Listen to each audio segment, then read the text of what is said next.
Welcome to the Audit Committee meeting held on May 6, 2020. This meeting is being held by a telephone conference due to the COVID-19 situation.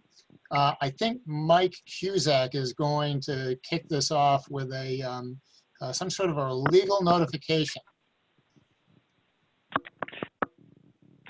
Thank you, Mr. Chair.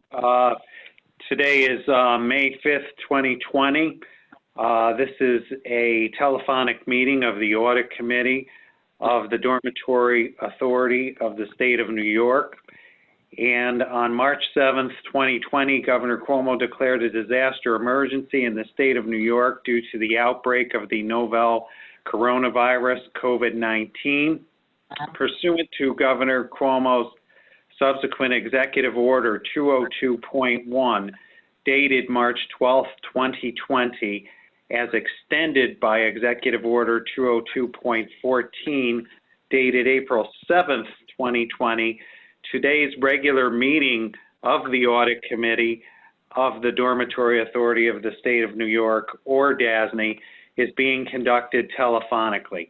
Executive Order 202.1, as extended, provides in relevant part that Article 7 of the Public Officers Law, known as the Open Meetings Law, is suspended through May 7th, 2020, to the extent necessary to permit any public body to meet and take such actions authorized by the law without permitting in public, in-person access to meetings and authorizing such meetings to be held remotely by conference call or similar service, provided that the public has the ability to view or listen to such proceedings and that such meetings are recorded and later transcribed. The location of today's telephonic meeting is designated as the DASNY headquarters, 515 Broadway, Albany, New York, where I am located. Notice of this meeting has been posted in the standard locations that are publicly accessible. Notice has also been posted prominently on the DASNY.org public website in accordance with EO 202.1 as extended by EO 202.14 and the DASNY bylaws. An audio recording of the meeting will be accessible from DASNY's website, www.dasny.org, not later than 2 business days after the close of the meeting, and today's proceedings will also be transcribed and posted as soon thereafter as is reasonable and practicable under the circumstances. I will now turn this over to my colleague Kim Nadeau, Chief Financial Officer, who will conduct a roll call. Thank you, Mike. With us today, we have the Audit Committee Chair, John Gardner, Audit Committee members, John Johnson, Joan Sullivan, and Beryl Snyder. And other board members have Al Carney and Brian Chesney. Present.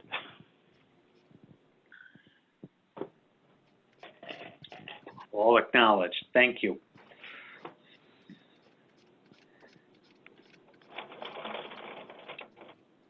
So we'll turn the agenda over to the committee chair, John Gardner, at this time. Okay. I would first like to get a motion to approve the minutes from our last meeting on January 7, 2019.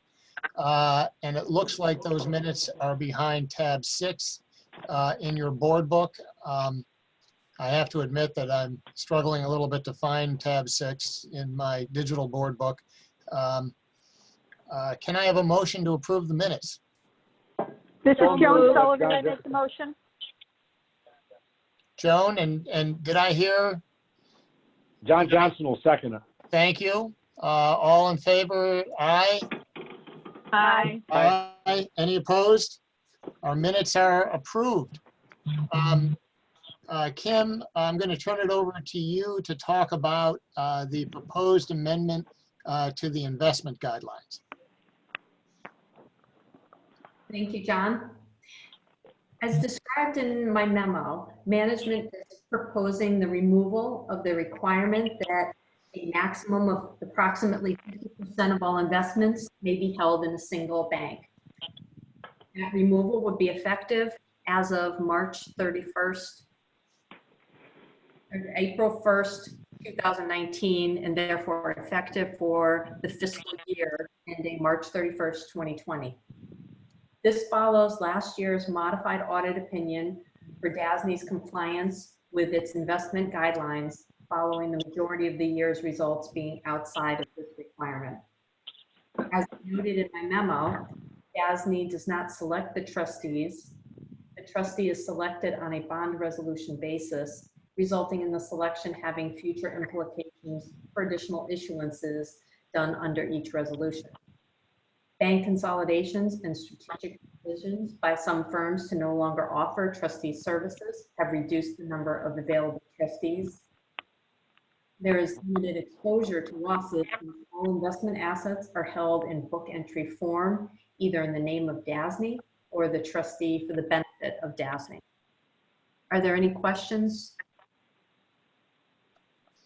I have a question. Yes. Yeah, I want to make it clear. The choice of these investment advisors in most cases, many cases, is not DASNY, it's our client. That is correct. So that's what's driving these higher concentrations in investment advisors, as well as there are fewer of them to choose from.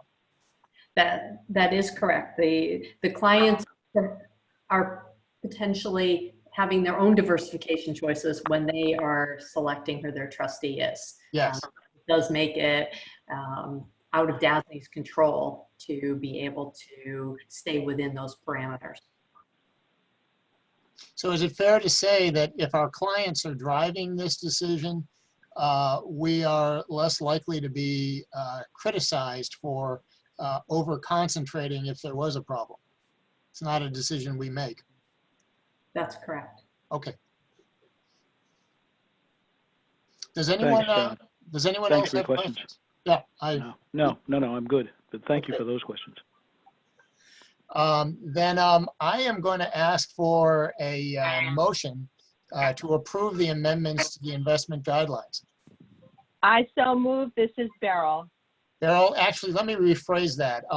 The motion is to recommend these amendments to the investment guidelines to the entire board for approval tomorrow. Beryl, I still move. you're still I'm moving? still moved by it. Very Jeez. moved.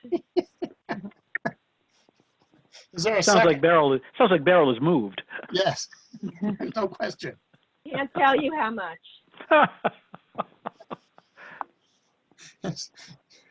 I remind everyone that this is being recorded. Yes. Is there a second? Joan Someone. Sullivan, second. Joan, thank you. All in favor say aye. Aye. Aye. Any opposed?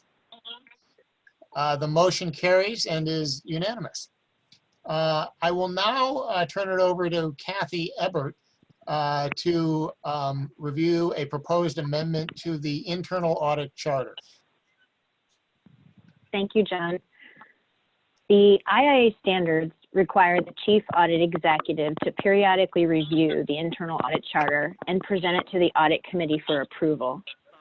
There are no substantive amendments being recommended at this time. However, there are certain administrative changes being proposed. Those are reflected in the black line version of the charter, which is included in your board book. The last review of the charter was in October 2018 with no amendments proposed. Are there any questions?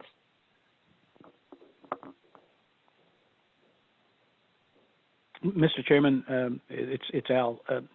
If I may, Kathy, just for the record, the amendments being proposed here are not substantive in nature. We are amending to reflect the change in the title of the chief executive who is responsible for our audit work. That's you. But there are no substantive revisions here. Is that correct? Correct. Outstanding. Thank you. And thank you, You're Al. Are there any questions? Hearing none, could I have a motion to approve recommending these, or this relatively minor internal audit charter changes to the full board for their approval tomorrow? I so move again. Beryl, thank you. Second, Joan. Thank you, Joan. All in favor, please say aye. Aye. Aye. Any opposed? Hearing none, the motion is unanimously passed. Is there any other business to come before this meeting? I don't have any further business on my agenda. Could I have a motion to adjourn the meeting? I make the motion to adjourn, Joan Sullivan. Thank you, Joan. I'll second it, Beryl. Thank you, Beryl. You have carried the load through this meeting. Thank you. And exhausted myself. Sorry. I'm so All sorry. all in favor of adjournment, say aye. Aye. Aye. Any are opposed? Let me know. Okay, good. Kim, I think we can stop the recording.